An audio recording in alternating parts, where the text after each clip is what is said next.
Mixing with Mike plugin of the week comes from Tone Projects. It's the Kelvin Tone Shaper. This is a new plugin released from Tone Projects, most known for their Unisum plugin, which is also an incredible mastering grade compressor. This one deserves equal accolades. Essentially, it's a saturation processor. What we have are two stages of saturation. They run in serial, so the output of stage one feeds into stage two. You have a whole series of options here in terms of the type of saturation. They're all well described here, so if you're looking for a particular thing, you can go for it. Some of them are, you could see the symbols here, transformers, tubes, diodes, and then just some pure, clean second order, third order harmonics and a bypass setting. So you can select it, drive as much as you like, or soften it up. There's a little meter to show how much harmonically you're driving the signal. I'll show you that, and then you can select different types of saturation and apply it to individual instruments, kick drums, snares, basses, etc., vocals, mix buses, whatever. So this is the primary focus of what you have going on here. And essentially what you do is it's connected to this tone shaping section over here.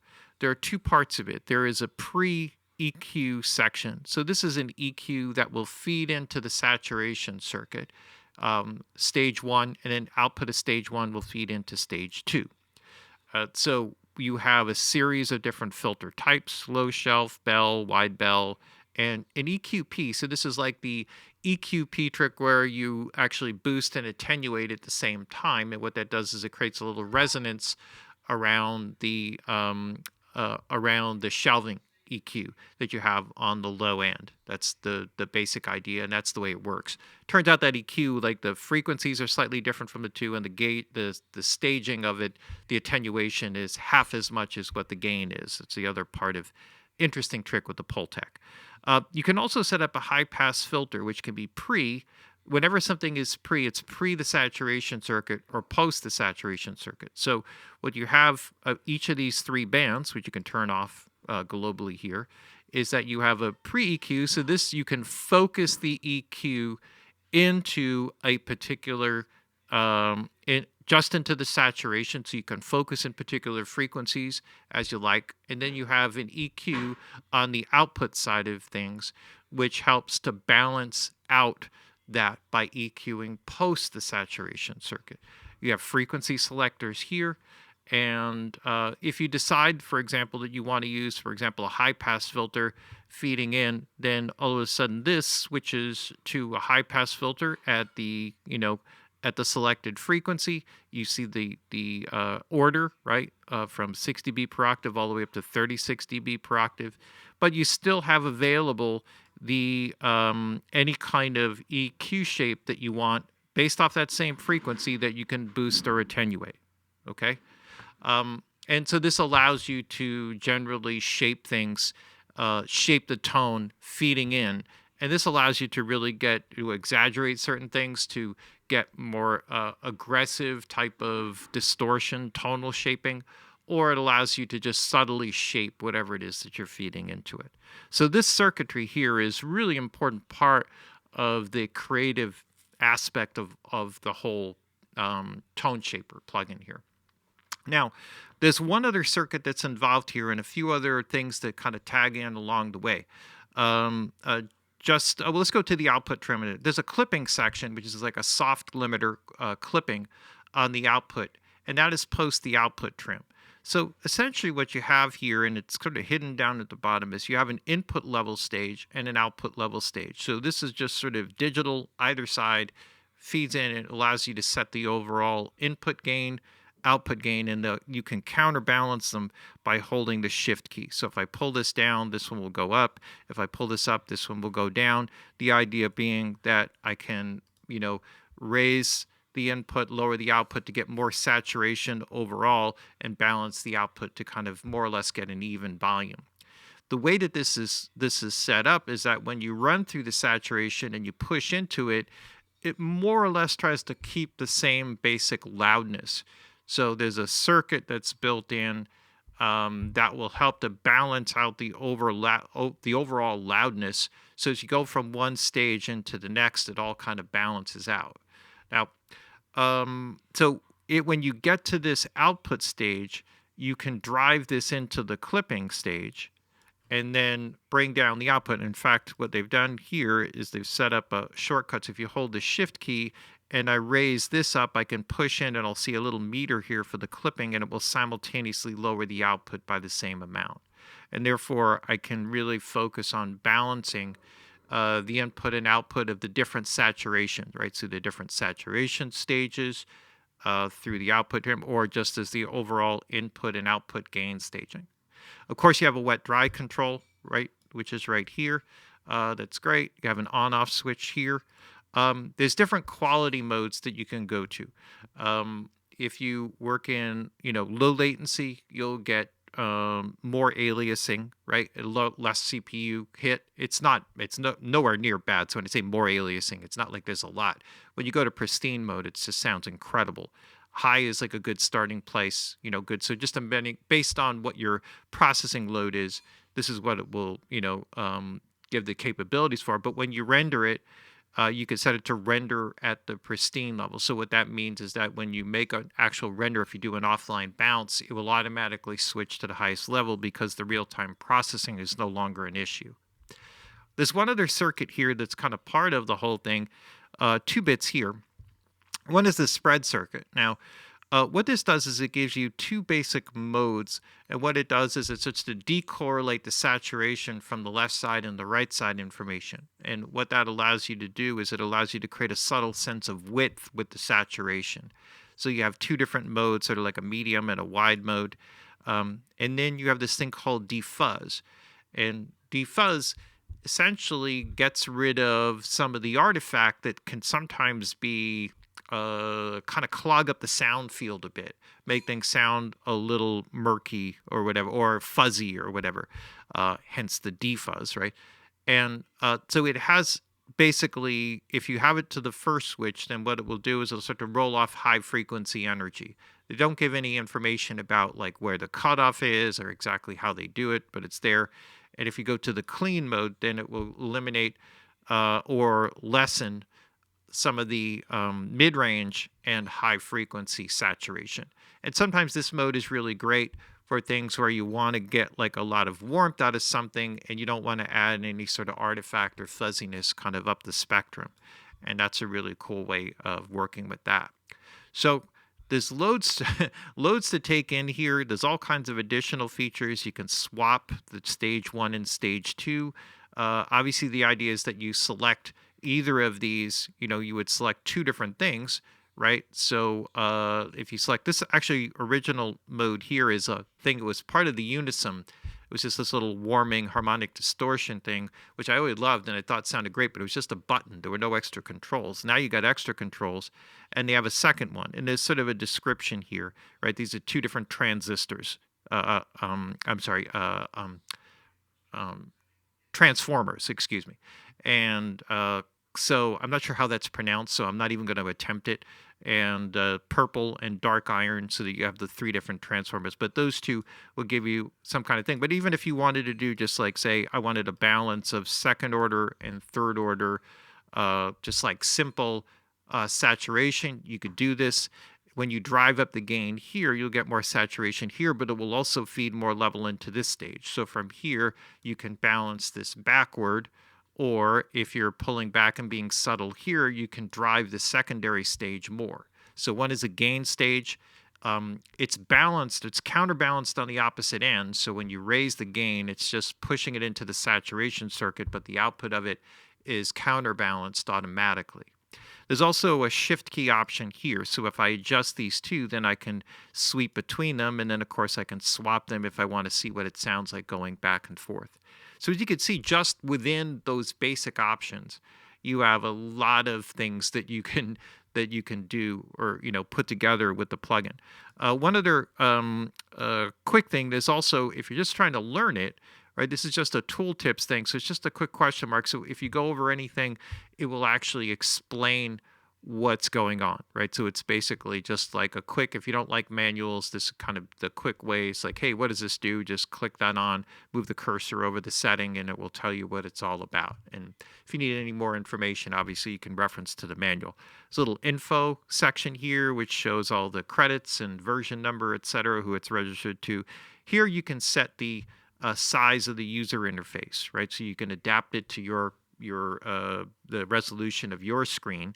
And there's also this thing, I'm not sure I totally understand it, but it's like an auto reference. So when you're using presets, the presets were most likely created with potentially with a different input output standard, right? So if you're not working -18 and they set up this preset at -14, it may change a lot of the characteristics for it. So somehow or another, if you play audio through it, it will adapt to that based off of the preset. I have no idea how that circuit works. I just have it turned off for right now. We're just basically going to start with scratch and not deal with presets. I would recommend that. And you can open the manual from here as well. All right, so that's the basics of it. Let's make a little noise with it, right? So let's start. There are things that are just commonly, saturated. One thing would be a bass part, right? So let's just start with a simple bass part here. And so I have this kind of rigged up for a bass, and let's just see what we have.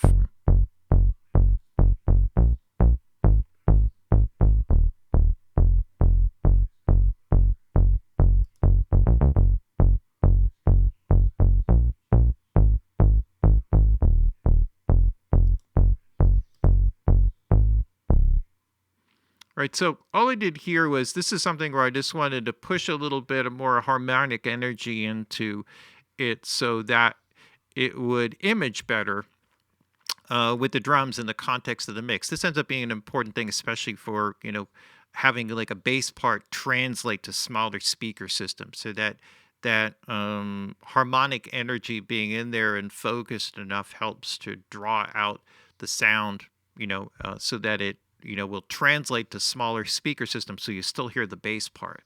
And that's what I'm just trying to do here. So let's just listen to a little bit of that here.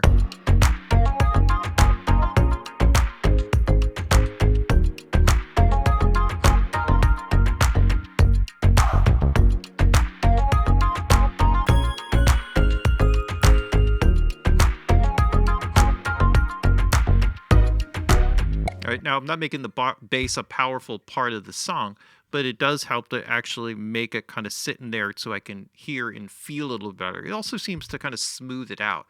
In this case, I just kind of went to, this was just like a diode circuit, which is always great to get a little, bit of an edge to it.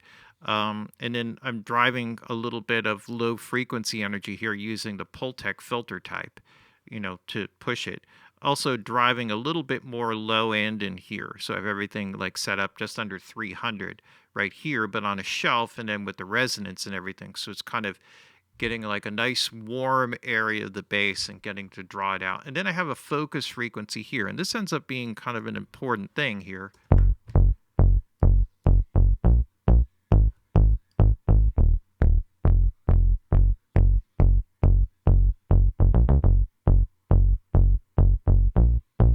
Right, so I can drive a little bit more harmonic energy into a particular frequency zone. And then also, this is one that I really like, this high Q switch to really narrow it. Sort of like the Neve, it has that high Q, regular Q switch on it.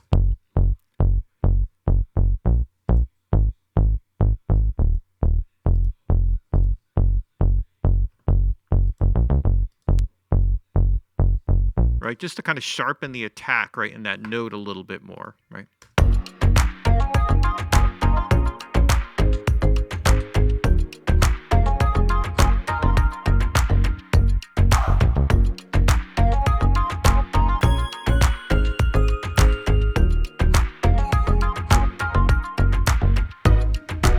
Right, so just a basic thing there. Here, I didn't roll off, I just rolled off some of the high frequency energy here, with the defuzz, just to kind of clean it out. I can also, although it's, it's in stereo here, let's just check out the wide control here and see if that helps at all to kind of add a little sense of depth and space to the bass sound.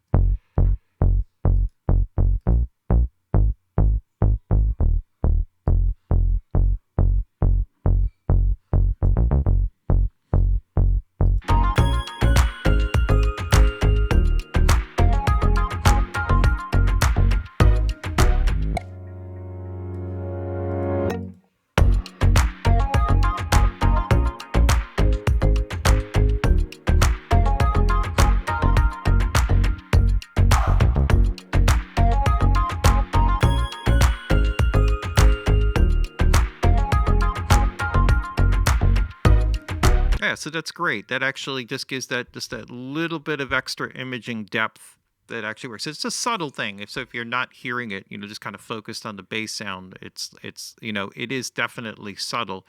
But those little kinds of things, especially in mastering, this is really a mastering grade saturation unit, then that kind of thing, is invaluable. Um, let's see here for 1 second. All right, so let's go here. There's also 808s, which are another thing that are often problematic here. But let's just see what we got here with this.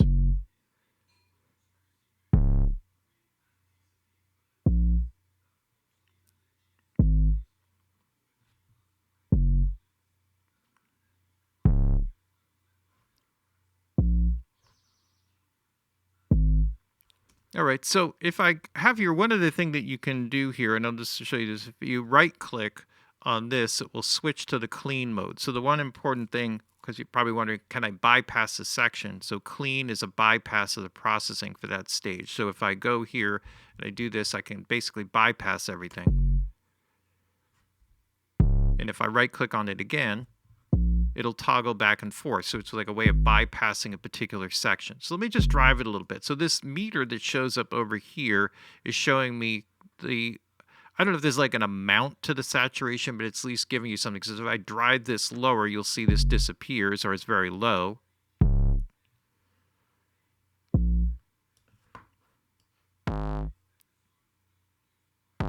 Right? So the higher that goes up, the more that you get, that aspect of it, right?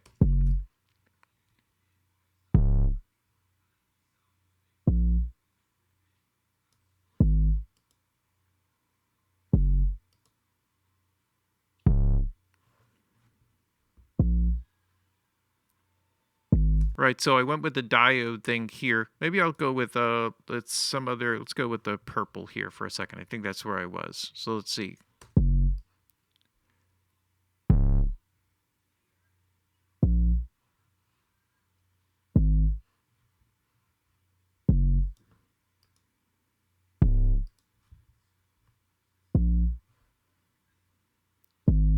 I can also push in, I think I set up like a Pultec shelf here, but I can also go into like a wide bell here and drive into this low end a little bit more.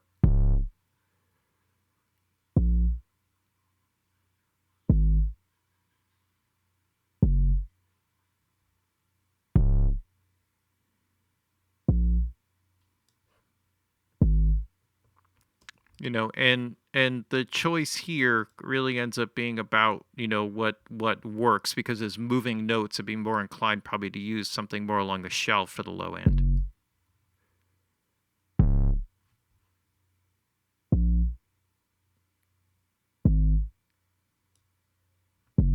There's one of the notes there that distorts more than the others, the high one, but so that drives a little bit more, and then I can actually push into this. Now, it's sort of like an EQ thing, but you have to think of it more like a tonal shaping kind of thing. And that, like, in a normal EQ, if I just pushed into this frequency, I could get an actual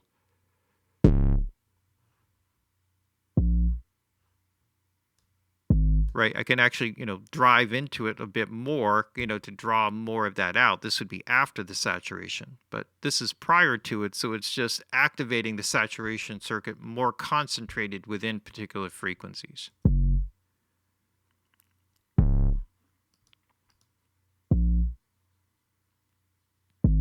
Right. So this helps a lot clean up some of the fuzziness.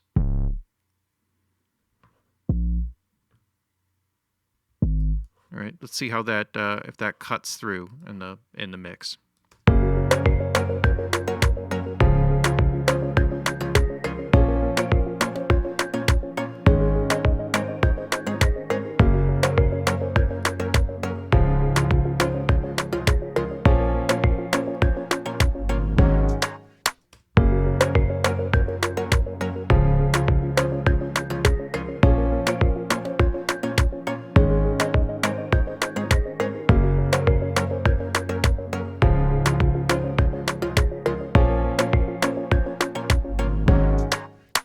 So at least I can get that kind of to sit in the mix, however much I want it to draw out or actually come out.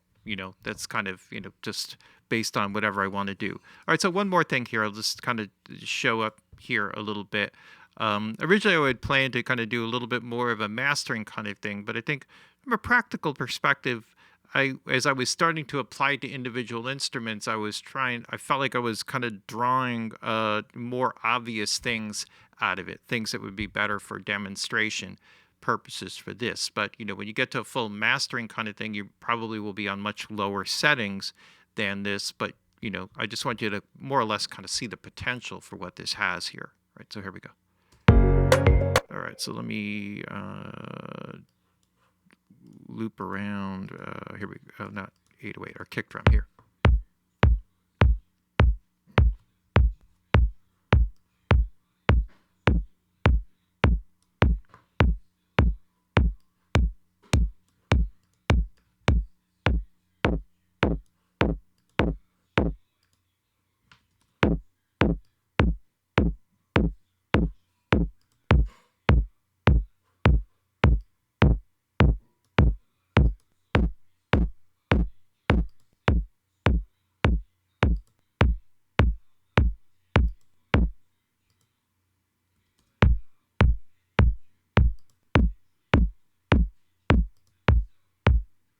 So you could hear just in there, like I really like the boutique in the second order. The third one actually brings out a nice, interesting note in there.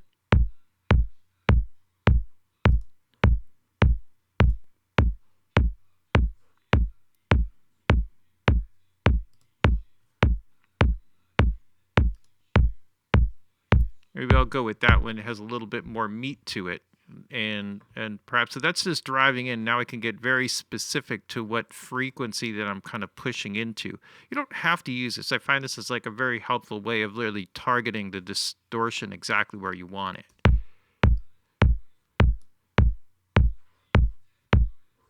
And if I wanted to target something more in the attack frequency area, I could do a similar kind of thing here and then just target like that's like 10K, maybe pull down a little bit more towards like 1K.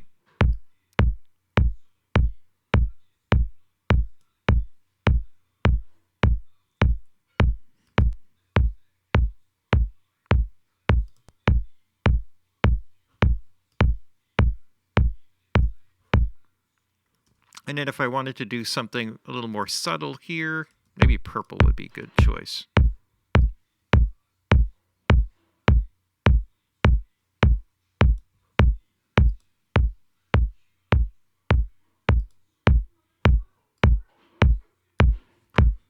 Right, and you could see how you can drive that. And the one other thing here is just, I'm just going to do the output trim. I'm going to hold the shift key so it will simultaneously bring the output. I'm going to do a little clipping here. Let's see.